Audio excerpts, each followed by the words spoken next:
दानवीर कर्ण की आत्मा पांडवों से मिलने क्यों आई? क्या है इसके पीछे का रहस्य? कहा जाता है कि जैसे ही महाभारत का युद्ध समाप्त हुआ, पांडवों ने अपने सभी परिजनों को पिंडदान किया, जिससे उन्हें स्वर्ग में स्थान मिला। कहा जाता है कि जैसे ही पिंडदान कर पांडव बाहर निकलने लगे, तभी कर्ण की आत्मा वहां पर आती है और कहती है कि हे पांडवों, मेरा भी तुम पिंडदान करो। परंतु तब भी पांडव कहते हैं कि पिंडदान तभी स्वीकार्य होता है जब उनका परिजन ही उनका पिंडदान करे।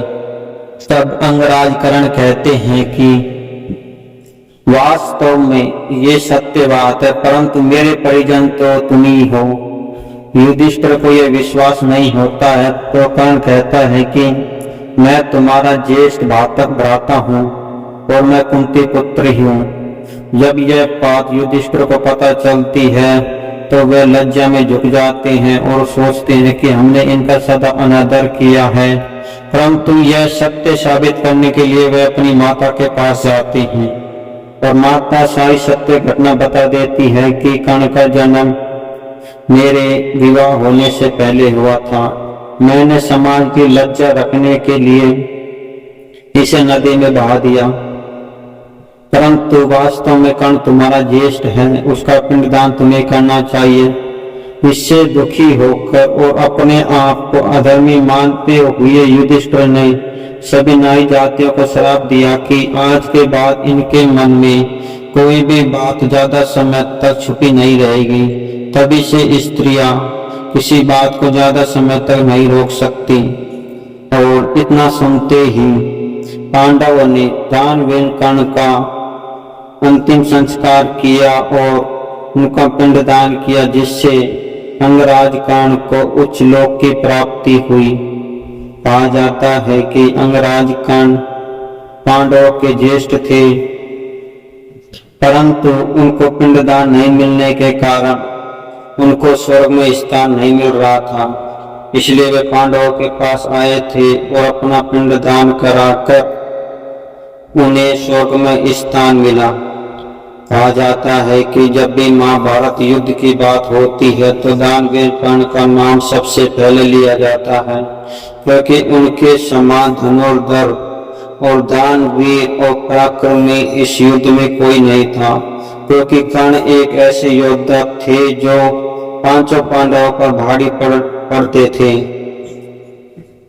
पांडव भी अपना सबसे बड़ा शत्रु पितामह भीष्म, द्रोणाचार्य, कृपाचार्य, अश्वत्थामा को न मानकर कर्ण को मानते थे, क्योंकि पितामह भीष्म और द्रोण तो उन पर कुछ दया भी दिखाते थे, परंतु कर्ण उन पर कोई भी दया न दिखाकर अपनी पूरी शक्ति का उपयोग करते थे, जिसके कारण पांडव उनसे हमेशा भयभीत से रहा करते थे। कहा जाता है कि अकेला कर्ण ही पांचों पांडवों को वध कर सकता था, परंतु उसने अपनी माता कुंती को वचन दिया कि तुम्हारे पांचों पांडव हमेशा जीवित रहेंगे। इसलिए उन्होंने चारों भाइयों को जीवित छोड़ दिया। परंतु जब अर्जुन और कर्ण का युद्ध हुआ तो अंत में कर्ण का पराजय हो गई। कर्ण की पराजय के पीछे भी कर्ण का ही उद्देश्य था, क्योंकि कर्ण को पता था कि यदि मैं विजयी हो गया और मैंने अर्जुन को वध कर दिया तो सारा साम्राज्य दुर्योधन का हो जाएगा और यह धरती पूरी पाप से ढक जाएगी।